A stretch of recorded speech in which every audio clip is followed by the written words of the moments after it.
जी नमस्कार, मैं हूं प्रज्ञा रश्मि और स्वागत है आप सभी का हमारे YouTube चैनल हिंदी ज्ञान वाहिनी पर। मुंशी प्रेमचंद की सर्वश्रेष्ठ कहानियों की श्रृंखला में आज हम लेकर के आए हैं उनकी अगली कहानी गुरु मंत्र। तो मुंशी प्रेमचंद की यह एक मनोरंजक कहानी है। तो आइए सुनते हैं कहानी। घर के कलह और निमंत्रणों के अभाव से पंडित चिंतामणि जी के चित्त में वैराग्य उत्पन्न हुआ और उन्होंने संन्यास ले लिया।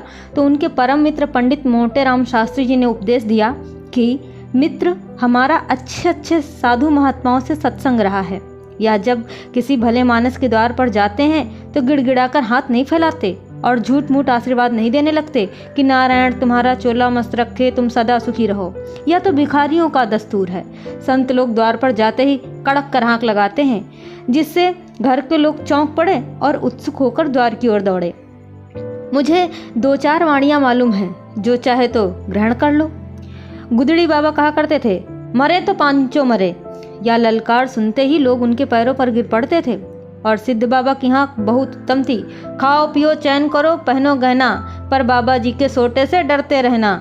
नंगा बाबा कहा करते थे, दे तो दे, नहीं दिला दे, खिला दे, पिला दे, सुला दे, ये समझ लो कि तुम्हारा आदर सत्कार बहुत कुछ तुम्हारी हाँक के ऊपर है। और क्या कहूँ, भूलना मत, हम और तुम बहुत दिनों साथ रहे, सैकड़ों भोज साथ खाए। जिस न्योते में हम और तुम दोनों पहुँचते थे तो लाख डांट से 1-2 पत्तल और उड़ा ले जाते थे। तुम्हारे बिना अब मेरा रंग न जमेगा। वैसे ईश्वर तुम्हें सदा सुगंधित वस्तु दिखाए। चिंतामणि को इन वाणियों में एक भी पसंद न आई। बोले, मेरे लिए कोई और वाणी सोचो। मोटेराम ने कहा, अच्छा ये वाणी कैसी है कि ना देगो तो हम चढ़ बैठेंगे। चिंतामणि ने कहा, हाँ ये मुझे पसंद आई, तुम्हारी आज्ञा हो तो इसमें काट छांट करूं। मोटेराम शास्त्री ने कहा, हाँ क्यों नहीं, करो। चिंतामणि ने कहा, अच्छा तो इसे इस भांति रखो, ना देगा तो हम चढ़ बैठेंगे। मोटेराम खुशी से उछलकर कहते हैं, नारायण जानता है यह वाणी अपने रंग में निराली है। भक्ति ने तुम्हारी बुद्धि को चमका दिया है। भला एक बार ललकार कर कहो तो देखे कैसे कहते हो। चिंतामणि ने दोनों कान उंगलियों से बंद कर लिए और अपनी पूरी शक्ति से चिल्लाकर बोले, ना देगा तो चढ़ बैठूंगा। ये नाद ऐसा आकाश भेदी था कि मोटेराम भी सहसा चौंक पड़े। चमगादड़ घबराकर वृक्षों से उड़ गए और कुत्ते भूंकने लगे। मोटेराम ने कहा, मित्र, तुम्हारी वाणी सुनकर मेरा तो कलेजा कांप उठा। ऐसी ललकार कहीं सुनने में न आई। तुम सिंह की भांति गरजते हो। वाणी तो निश्चित हो गई, अब कुछ दूसरी बातें बताता हूँ, ध्यान देकर कान लगाकर सुनो। साधुओं की भाषा हमारी बोलचाल से अलग होती है। हम किसी को आप कहते हैं, किसी को तुम। साधु लोग छोटे बड़े, अमीर गरीब, बूढ़े जवान सबको तू कहकर पुकारते हैं। माई और बाबा का सदैव उचित व्यवहार करते रहना। यह भी याद रखो कि सादी हिंदी कभी मत बोलना, नहीं तो मरम खुल जाएगा। टेढ़ी हिंदी बोलना, ये कहना कि माई मुझको कुछ खिला दे, साधुजनों की भाषा में ठीक नहीं है। पक्का साधु इसी बात को यूँ कहेगा, माई मेरे को भोजन करा दे, तेरे को बड़ा धर्म होगा।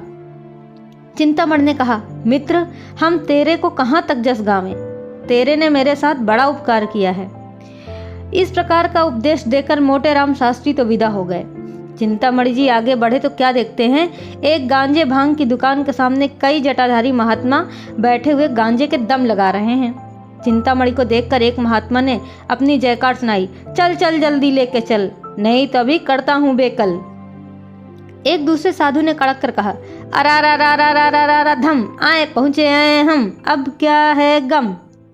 अभी यह कड़ाका आकाश में गूंज ही रहा था कि तीसरे महात्मा ने गरज कर अपनी वाणी सुनाई दी, देश बंगाला जिसको देखा ना भाला, चटपट भर दे प्याला।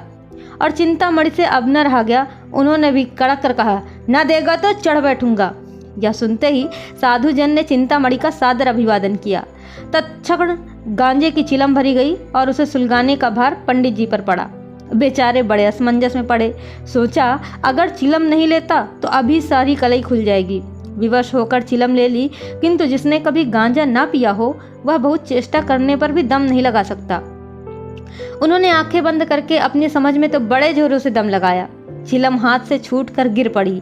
आंखें निकल आई, मुंह से फिचकुर निकल आया, मगर ना तो मुंह से धुएं के बादल निकले, ना ही चिलम सुलगी। उनका यह कच्चापन उन्हें साधु समाज से च्युत करने के लिए, यानी कि अलग करने के लिए काफी था। 2-3 साधु झल्लाकर आगे बढ़े और बड़ी निर्दयता से उनका हाथ पकड़कर उठा दिया। एक महात्मा ने कहा, अरे तेरे को धिक्कार है। दूसरे महात्मा ने कहा, तेरे को लाज नहीं आती, साधु बना है मूर्ख। पंडित जी लज्जित होकर समीप के एक हलवाई की दुकान पर के सामने जाकर बैठे और साधु समान एक खंजड़ी बजा बजा कर ये भजन गाना शुरू किया। माया है संसार संवलिया, माया है संसार, धर्माधर्म सभी कुछ मिथ्या, यही ज्ञान व्यवहार, सांवलिया माया है संसार, गांजे भंग को वर्जित करते हैं उन पर धिक्कार, संवलिया माया है संसार, संवलिया माया है संसार। और यहीं पर ये कहानी समाप्त होती है।